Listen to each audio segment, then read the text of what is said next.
Hey everybody, welcome to HomeRecordingMadeEasy.com and here on my YouTube channel, and this is going to be a fun, maybe fun, we'll see, set of videos here. As the title suggests, this is my anniversary. This is my 10-year anniversary. The title, Does Pro Tools Still Suck After 10 Years? So, I thought this would be fun. This came up through one of my students over at MixingMadeEasy.net. Asked me about Pro Tools, was considering switching over to Pro Tools because they still hear it's the industry standard. And they wanted to know what my feelings were. They heard a lot of bad things about Pro Tools. It's unstable, it's this, there's that. There's so many DAWs on the market. What should they use? And I think they were currently using Ableton. I think Ableton Live for mixing. And they really didn't want to use Ableton Live for mixing. They wanted to get something else. They see I use Studio One, but they've been looking at Cubase. They think, I don't know if I think they're PC based. So they're, or no, they were Mac based. So they were looking at Logic and then they want to talk about Pro Tools. And they asked me my thoughts. And I thought, you know, I haven't talked about Pro Tools and I started to think about it. It's been 10 years. In year 2020, when this video is being recorded, I haven't used Pro Tools since 2010.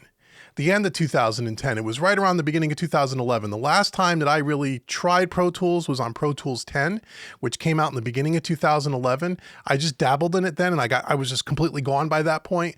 But I was a heavy Pro Tools user in Pro Tools 9 and even Pro Tools 8, I believe, way back in the day. So I left Pro Tools originally for Cubase and then over to Studio One, and I'm very happy with Studio One. And no, before anybody asks, I'm not leaving Studio One. Every time I show anything other than Studio One, people want to know, are you leaving Studio One? No, I'm not leaving Studio One. Studio One to me is still the most intuitive and stable DAW on the market. For my use, it works great, but every now and again, I get questions about other DAWs. About 70% of my following are Studio One users. The other 30% to 35% are a makeup of Logic, Pro Tools, and Cubase users. And so every now and again, I get asked about Pro Tools. I don't use Pro Tools anymore. I don't even have it installed on my new iMac Pro here. But the question has come up, and I've been asked this in the past, and I thought, you know, for my 10-year anniversary, it would be fun to see, hey, does Pro Tools still suck? And what do you mean by suck? Well, the reason why I left Pro Tools is because it was so incredibly unstable.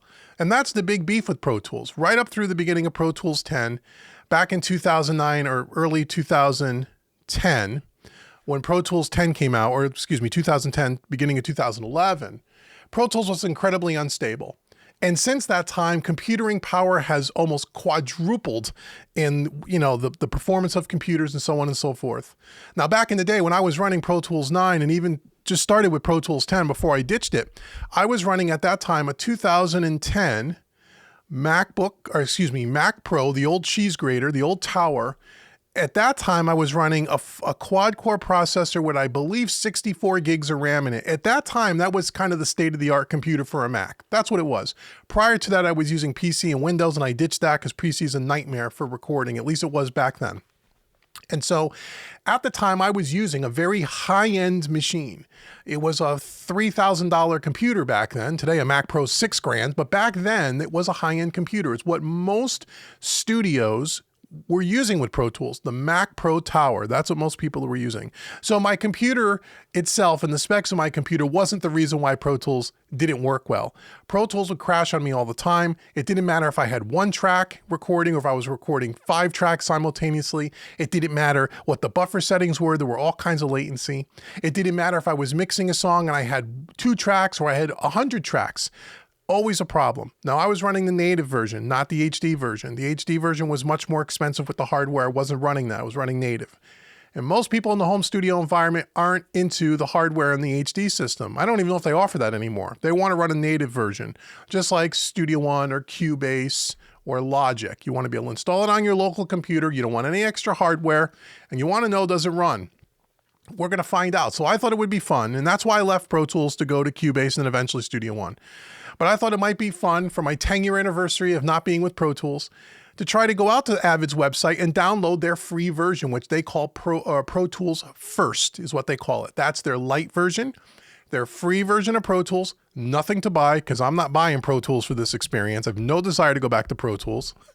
But I wanted to know, can you install the free version of Pro Tools, which will come with a basic set of plugins, I suppose, and some limitations as well, and that's totally fine. All the DAWs have free versions and light versions, and they're all limited to what you can do with them.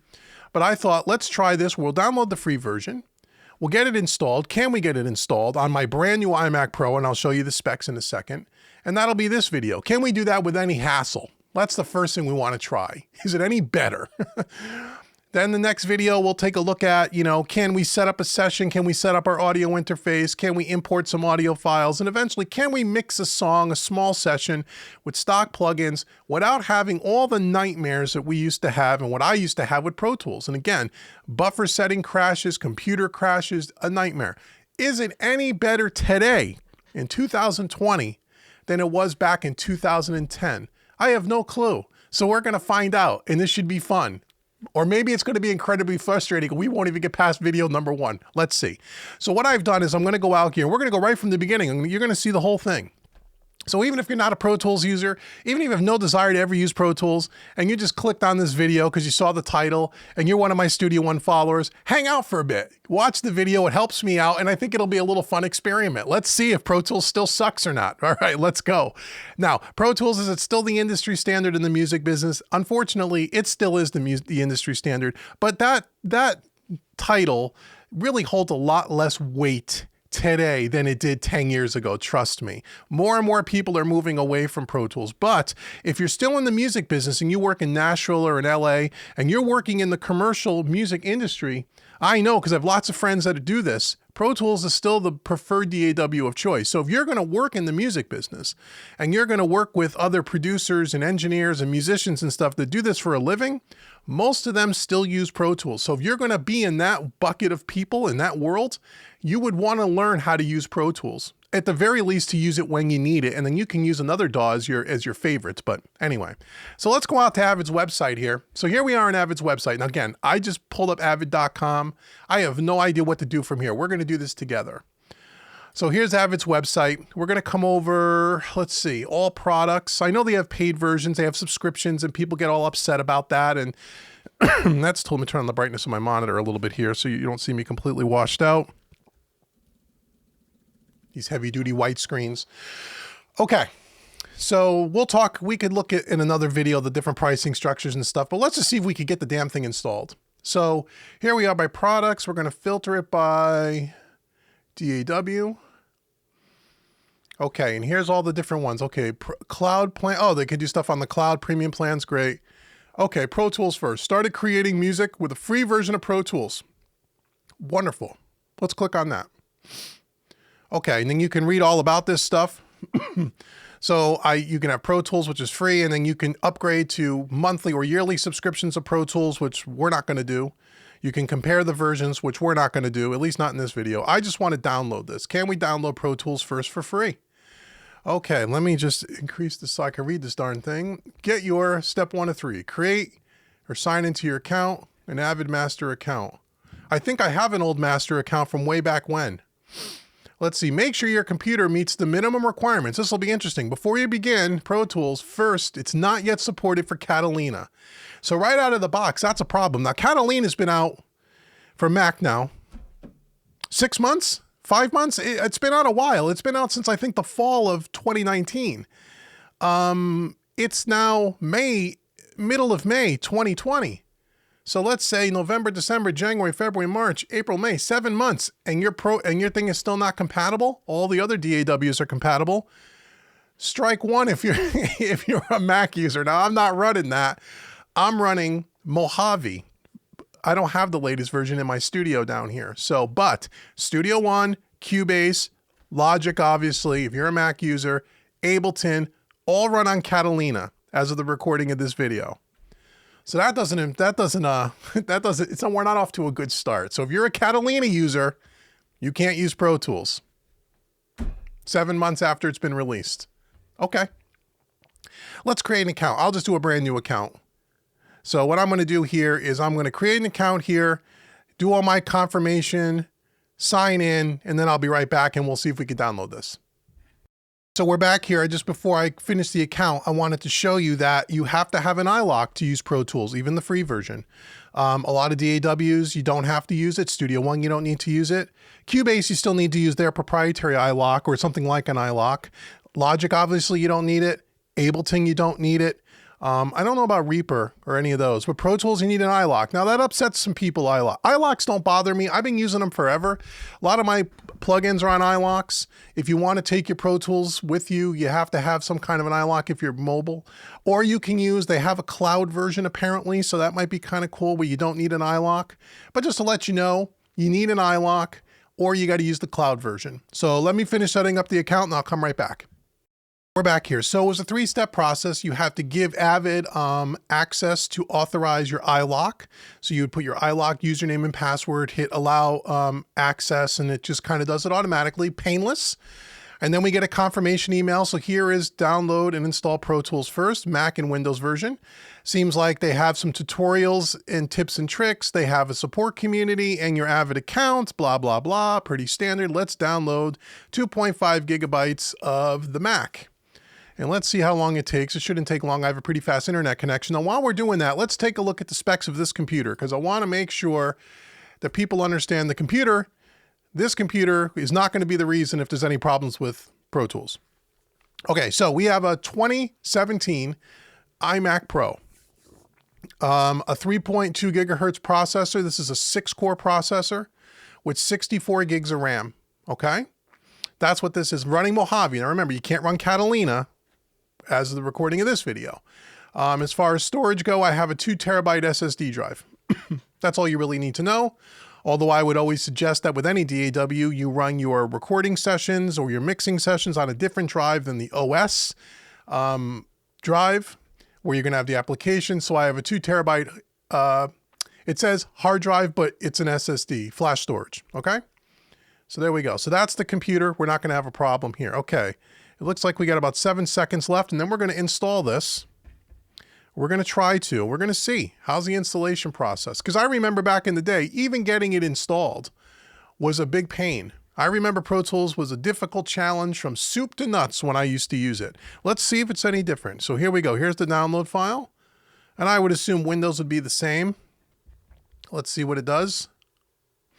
Oh, I got to allow show my desktop icons here from ScreenFlow, so you'll be able to see everything. But I want to take you through the entire process. Can we install it? Let's see. And then the next video we'll take a walk around and just see how it works. Okay, here we go. Pro Tools first. Documentation, licenses, install Pro Tools, double click. We'll walk through the entire process. Kind of exciting. It's 10 years since I've used Pro Tools. I know the workflow and the look of Pro Tools is the same as it was before, maybe slightly different, but the overall look and scheme and the way the interface is set up is all exactly the same. And that's to be expected if people have been using it for a long time. Their workflow is not going to change all that much. It's one of the things, at least back in the day, you know, again, I bash Pro Tools a lot over the years. But back in the day, they were one of the first ones to come on the market with digital audio workstation. And it was, back in the day, you know, the shit. And the workflow was kind of clunky and stuff, but back then, that workflow was the only thing we knew. Since more modern DAWs have come along, and the one thing I've always kind of zing Avid about, at least from things that I've heard and people have told me, is they really haven't changed much over the years. Hopefully the stability is different, but the workflow and the clunkiness and the lack of intuitiveness, I feel, they haven't modernized like a lot of new DAWs have, which is another reason why I wouldn't go back to it. But again, the main reason why I left it was because it was just so ungodly unstable. Once you get it stable and you're used to using it, for my Pro Tools users out there who use it, you'll say, you know, you have no problems with it and you love the workflow. You could get used to anything. And in the end, I always say, as we're waiting for this to install, the DAW really doesn't matter. It doesn't matter what you use. If you use something and you know how to use it well, you could create great music in any DAW, okay? It's all personal preference. And again, you know, stability is obviously a key. If you have a stable version of Pro Tools running on your system, or you don't mind dealing with all the crashes and all the things and all the workarounds because you're just so used to it, that's great. If you're someone who, you know, who switched a long time ago and is thinking about going back, maybe this will help you.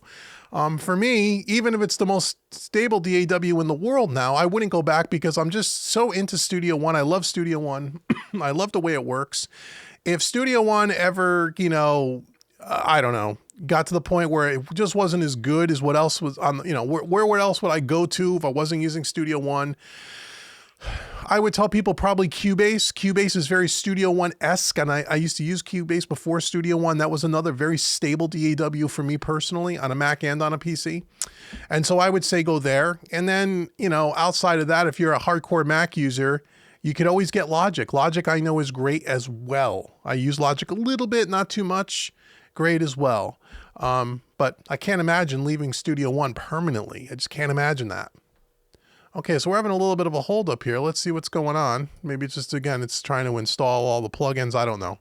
Again, this has nothing to do necessarily with Pro Tools. Although my computer, you know, again, it's a 6-core processor with 64 gigs of RAM. It's as fast as it gets, you know, not as fast as it gets, but it's a high-end computer. So, you know, back in the day when Pro Tools had all kinds of problems, you know, a lot of people chalked it up to the lack of computer technology and speed and those kinds of things. Again, I was running at that time state-of-the-art computer, you know, even back then. So I didn't buy that. And I remember spending time on the phone because I bought my last version through Sweetwater. And when I bought it through Sweetwater, as you guys know, I love Sweetwater. When I was having all kinds of problems, those guys were really helpful to me. And I was on the phone even with their vice president of marketing over at Avid at that time, getting them to try to help me, and they couldn't seem to get it running on my machine. Who knows? And I uninstalled, reinstalled, all that stuff. But anyway, okay. Oh, here's my console software, Universal Audio. Okay, it was successful. Do I have to restart the computer? I hope not. Do you want to move to the trash? No, I'll keep the install file. Why not? Okay. So here we go. So we've installed Pro Tools. Can we open it? Let's find out. And then we'll end this video if this goes well. All right, let's see. And then the next video, we'll take a walk around and we'll look at it. We'll start to see what goes on here. Sign into your Avid account. Okay.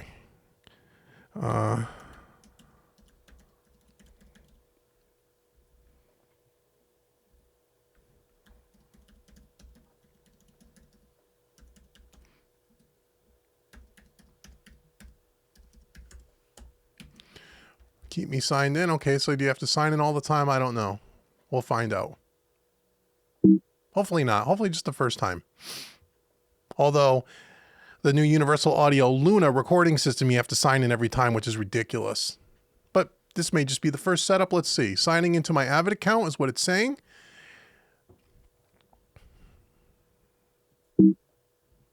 Installing core plugins.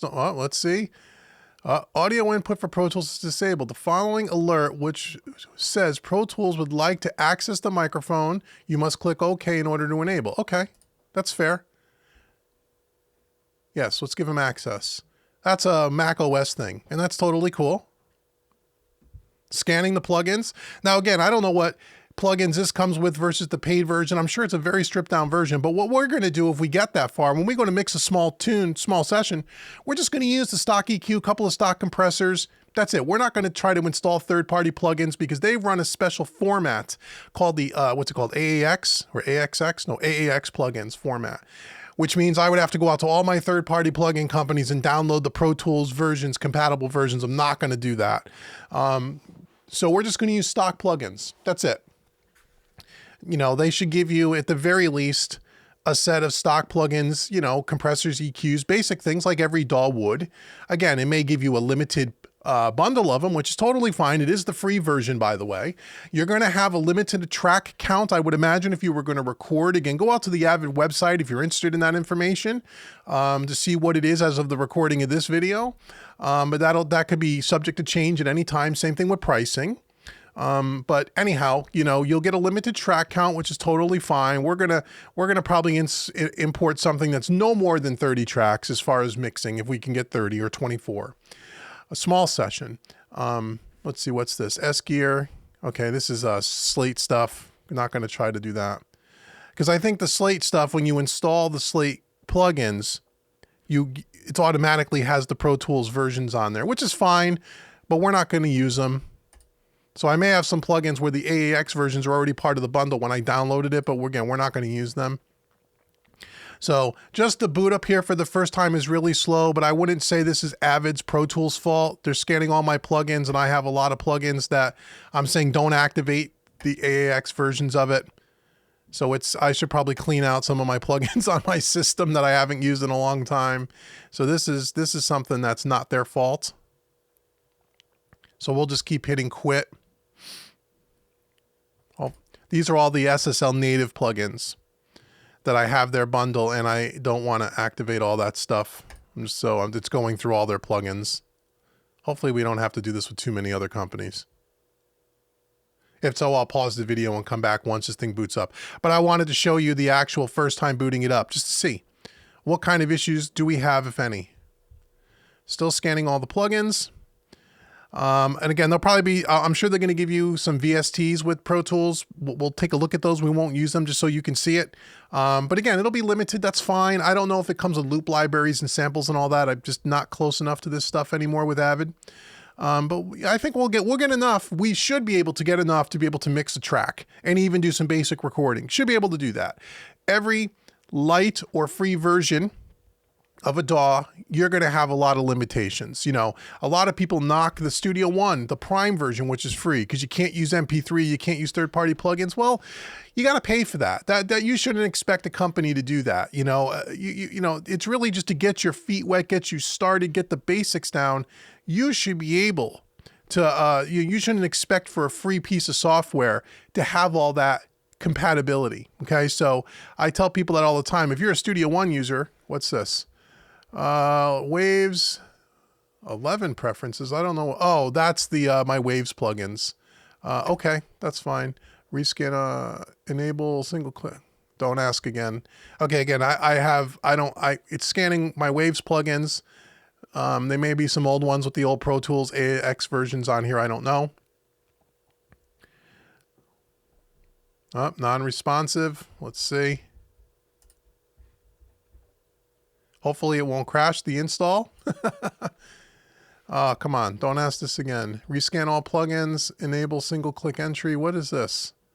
Hold shift key during launch to show this dialog box. Cancel.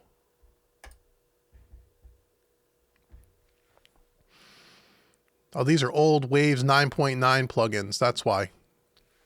Oh, I hope I didn't cancel as far as cancel the boot up. Again, I wouldn't peg this to, you know, Pro Tools problem. This is, again, it's scanning all your plugins. It's looking for all the compatible A8X plugins that would be compatible with Waves, with Pro Tools. Pro Tools doesn't use VST, VST3, or audio units. It uses a very specific format. Oh, this could be a problem. I may have to relaunch this. I should have probably clicked OK. I shouldn't have probably clicked cancel. That's probably the reason here. Okay, we're gonna force quit Pro Tools on this. This wasn't Pro Tools' fault. I can't blame them yet. Let's relaunch it.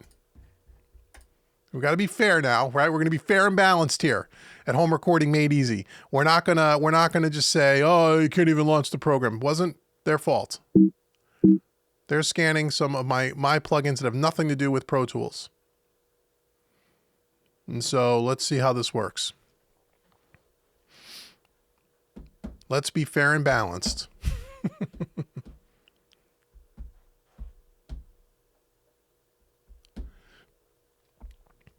So hopefully, even if you're not a Pro Tools user, you find this somewhat informative or just fun. I think it's fun. Hey, it's our anniversary. We got to celebrate the anniversary of being away from Pro Tools somehow. This is a good way to do it. But who knows? We may never even get the thing installed and opened. We'll have to see. And then I'll report it as such. And if you think this is just a boring video and it's not, you know, learn everything in the first 3 minutes, then, you know, you can click off of it. That's okay too. But for my faithful followers that watch all my videos, and I know there's many, many, many, many of you, I appreciate you sticking through this. You might find this fun or interesting. And we're going to see. So we're stuck at the scanning plugins window here. It's scanning all the plugins. And again, even when I boot Studio One or any other thing and they scan the plugins, it doesn't take this long. You know what I mean? It doesn't. Okay, we're gonna have to go through this again. Okay, so I'm gonna pause the video, bypass all of these, and then I'll be right back. Bypass all these. I don't want to have to. You don't have to see the same thing twice. I'll be right back. Okay, so we're back here. So I bypassed the SSL native plugin bundle like you saw before. And now I'm waiting for it to finish scanning all the plugins. And I've been sitting here about 2 or 3 minutes before I restarted the video here. So the first thing I'll say, and again, it could just be, again, fair and balanced, right? We're a fair and balanced news organization here at Home Recording Made Easy. You got to laugh at this stuff. Okay, here's the Waves 11 again. We're going to say, okay, we're not going to cancel this time. We're not going to crash anything. It could just be it's the first time booting up Pro Tools, so it's scanning everything the first time, and it's taking a long time. I would imagine, and if we ever get this thing running, we'll see. The second time you go to boot it, it should not have to scan take this much time to scan every single plugin and ask you all these questions again. I know no other DAW does. Okay, moved failed plugins. Okay, this is good. The following plugins failed to load because they are not valid for the AAX version. That's totally fine, and these are the ones that I bypassed. No problem. Move these plugins to the plugins unused folder. Sure, then it won't scan them again. That's good. We'll see. Installing library content, wonderful. Welcome to Pro Tools first. Before you get started, you'll be directed to the playback engine. Please make sure that the proper audio playback device is selected. That's going to be our audio interface. Okay. All right, playback engine. So let's see. We're going to go, I have a Universal Audio, Thunderbolt. Yeah, default. Output 1, 2. Optimize for recorder for playback. We're going to say playback because we're going to mix. Okay. I don't know what that did to my audio interface. We're going to find out. Okay. And this allows you the MIDI control. Okay, let's see. All right. So here's the first thing that we see. Let me brighten up the screen a little bit now. Okay. So let's see. Here's our dashboard we could create. We can name this projects. Okay. Oh, create a template, and they got some templates here. Pretty cool. We'll just start with an empty template, I would imagine. We don't need to create from a template, but you could. That's something that's new. That wasn't here way back in the day from what I remember. Now you can upgrade the Pro Tools to the paid version. You can go to the plugin market and buy plugins. Okay. Back up to the iCloud, to the cloud. No, I don't want to do that. We can convert a session. Okay, we're just going to start with a blank session. And we're just going to call this Pro Tools First Test. Let's see what happens. I don't know what the file structure is on this. I have no clue. I'll have to figure that out. Okay, here's our Pro Tools screen. All right, so that's our Pro Tools screen. We were able to we got a pinwheel here. Let's see what goes on. Let's see what goes on. Let's make sure it doesn't crash because this used to be famous way back in the day. Looks just like it did. Boy, it's like deja vu. Okay, here we go. So we have this. And again, I haven't used this in so long, guys, that it's going to be tough for me to, it's going to be tough for me to navigate this thing again. Okay, right. So we got our track. We have our track windows here, our bin here. Okay, we can close that, I guess, for now. Stretch this out. Stretch this out. We have our track bin here. Okay, we can save this. Okay, so we're able to load it. So now what I want to do is I want to find out where this is saving to. Can I do a save as here? Convert session.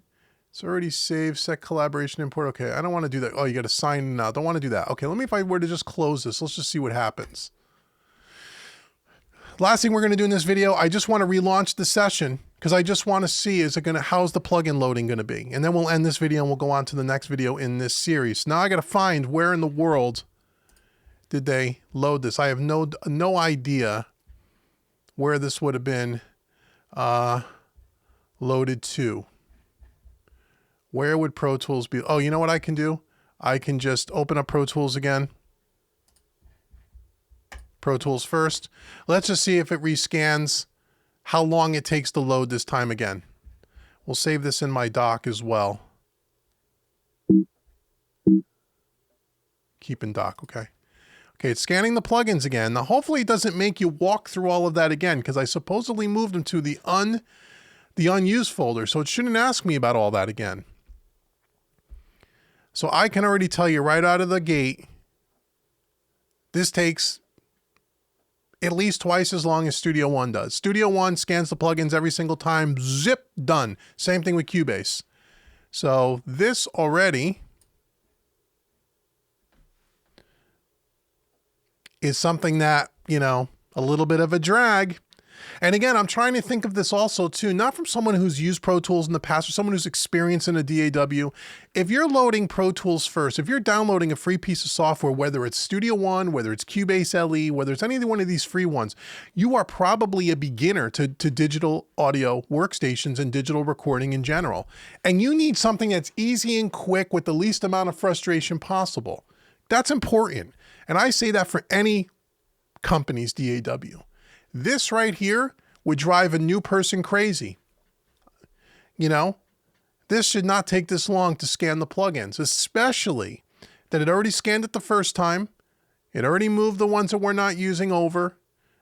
They probably come with a limited set inside of their toolbox as it is. Why is it taking this long? It should be almost instant. And it's not. Is it going to crash? We don't know.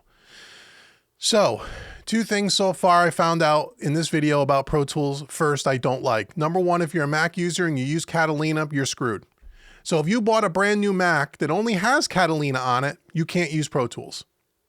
7 months, as of the recording of this video, after that OS has been launched. Now, I guess you can always go backwards and get back to Mojave, even if you have a brand new Mac, but who the hell wants to do that? So that's number one. That's ridiculous. Number two, the loading of the plugins. The install seemed kind of easy, but this. So does Pro Tools still suck 10 years later? We're going to be fair and balanced here. So we're going to say not yet. Let's open. Here's our first thing. Where did this thing save to? Is this on the cloud? No. Remove. I don't even know where to sit. Let's see. Where does this save to? I got to figure out where it's saving to. But anyway, let's see. Can we open it? Let's just open it. Okay. So here we are back into our blank session. So thank you for watching this video. Come back for the next video where we will start to add some tracks and we will import a small session and we'll see if we can get our audio imported. We see if we could set up a basic session. We'll take a look at some of the plugins that come with Pro Tools first. And then ultimately, we'll try to mix a song and we'll see how stable this DAW really is. So, leave comments below. I want to hear from you. Are you a Pro Tools user? Are you thinking about being a Pro Tools user? Are you someone who left Pro Tools years ago? Why did you leave Pro Tools years ago? Leave comments below. I want to know. Also, I want to thank you for watching this entire video. Make sure you look in the description box. I want to give you a 25% coupon to take 25% off any of the training courses at homerecordingmadeeasy.com. The coupon code is YouTube25, so you can go take 25% off. If you've never been to homerecordingmadeeasy.com, head on over there and get your 5 free mixing training courses. It's my gift to you just for visiting homerecordingmadeeasy.com. And until next week's video, when we take another look at some Pro Tools first, I've been Dave with homerecordingmadeeasy.com, and I will see you very soon. Take care.